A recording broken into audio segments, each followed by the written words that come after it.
The opposite of truth turns out is not following falsehood. It is actually following the community. We are back with another reflection on the daily Vedantic. Reflection that I've been thinking about a lot lately is around this concept within this philosophy of the ultimate rebellion. This philosophy is mind-blowing in a million different ways. Even though it's so simple, there's, it's about 24, 25 principles. Golf clubs, you could say, to navigate, to play the game of life. Time-tested. 8,000-year-old principles. To not just navigate and play, but to play flawlessly. And one of my favorite principles within this philosophy is within the phrase, the ultimate rebellion is being who you truly are. The ultimate rebellion. Which sounds like a blast, and it sounds so wrong at the same time in a culture that tries to beat any rebellion out of us. That tries to do everything it can to get us in line. Even in that phrase, get us in line. In a straight line, in the order that they want us in. It sounds both awesome, fun in a teenage way, and it also sounds scary. To get out of line. To maybe lose our place in line. But this philosophy, and it's a phrase of one of my teachers, Joseph, that says it often. It's just such a beautiful reminder of a few different things. One, how fun it is to rebel. And this philosophy actually says, if you have children that are rebels, that means that's a good sign. That means that they're using their intellect. They're not just falling in line, listening to anyone that has a few years over them tell them what to do and just going along with it, but they're actually using their intellect to say, this doesn't make sense to me, because a lot of our society is not built for individual benefit, at least not our individual benefit. It's built in many ways for the benefit of a few. Our modern education system, so inane, convoluted, illogical, that if you have a 15-year-old that's pushing against the illogical nature of our conventional educational system, then you've got a thinker. So it is a beautiful thing. But the ultimate rebellion, and Joseph says this often, is being who you truly are. Not chained by what will people think or what do people want me to be. Not imprisoned by, I just got to stay in this small little surface area, not rock the boat, those around me. Not encumbered by this idea that, hey, if I get out of line, I'm going to lose my place and then I'm going to be all alone and I'm not going to be taken care of and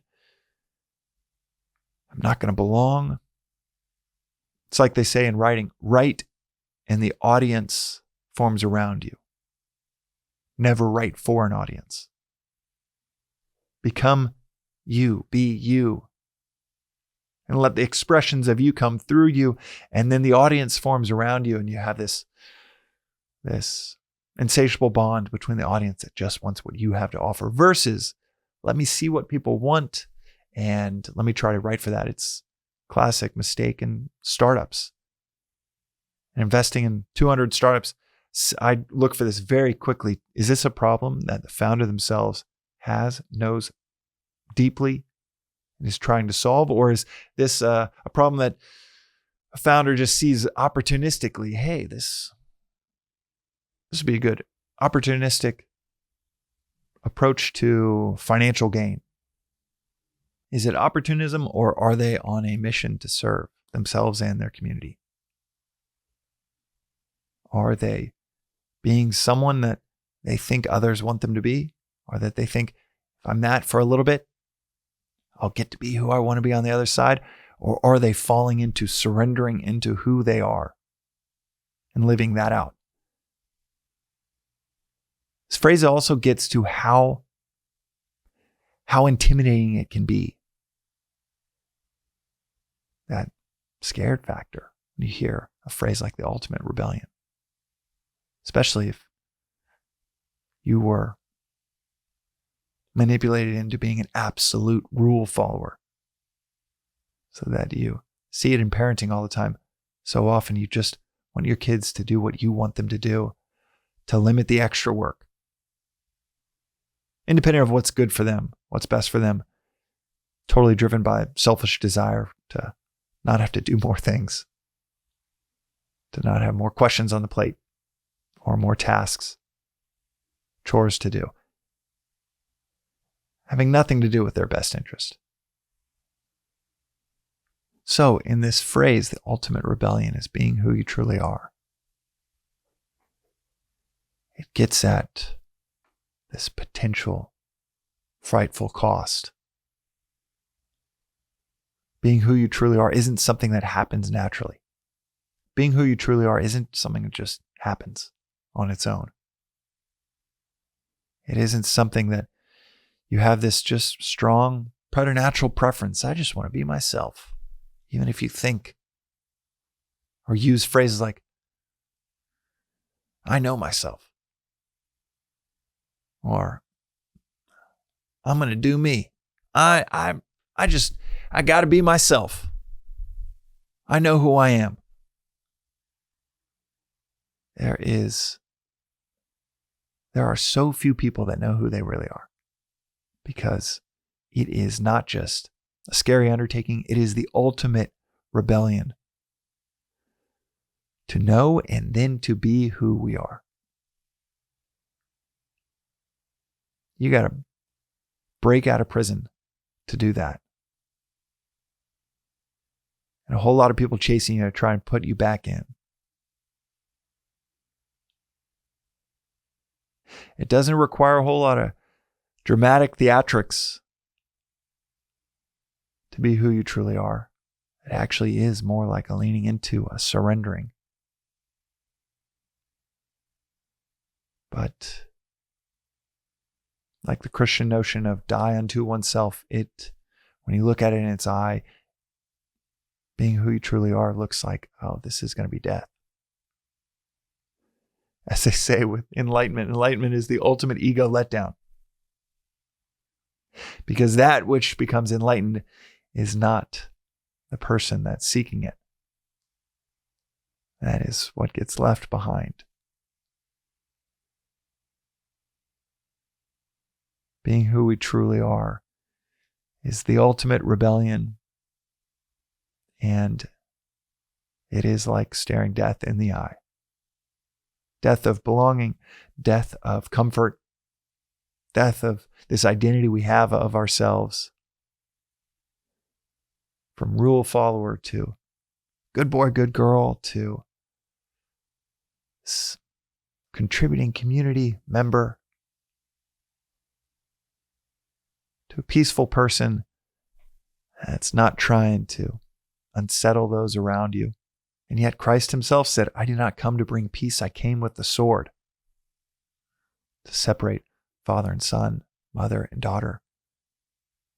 To be who you truly are, to lean into the truth, to follow the way. As Christ would say, to follow the way, to follow the truth.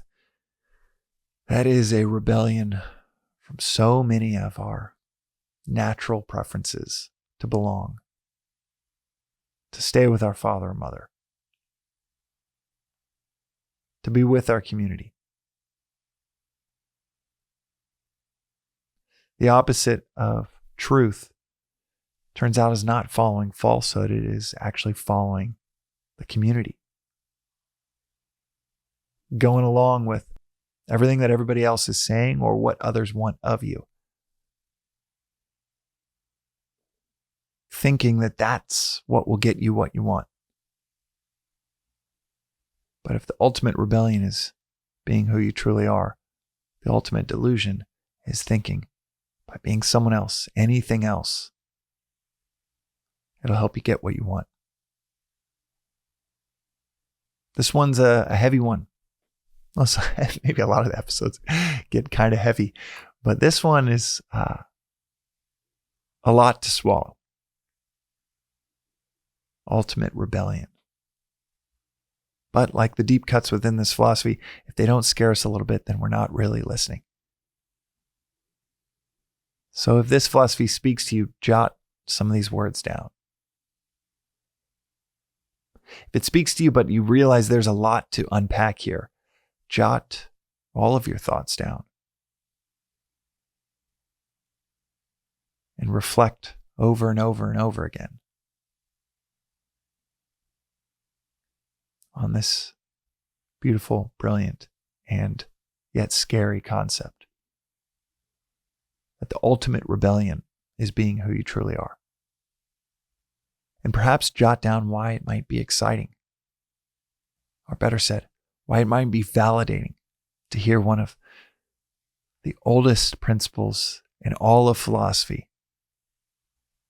tells you to lean into that intuition you might already have, to rebel against what those around you that say they love you, to rebel against what they might want of you, to give them what we all need of you. Because we all need you listening to this. We all benefit so exponentially that it is still just scratching at the surface of the value to say we need the real you. And that's today's reflection on the Daily Vedantic. We'll see you next time.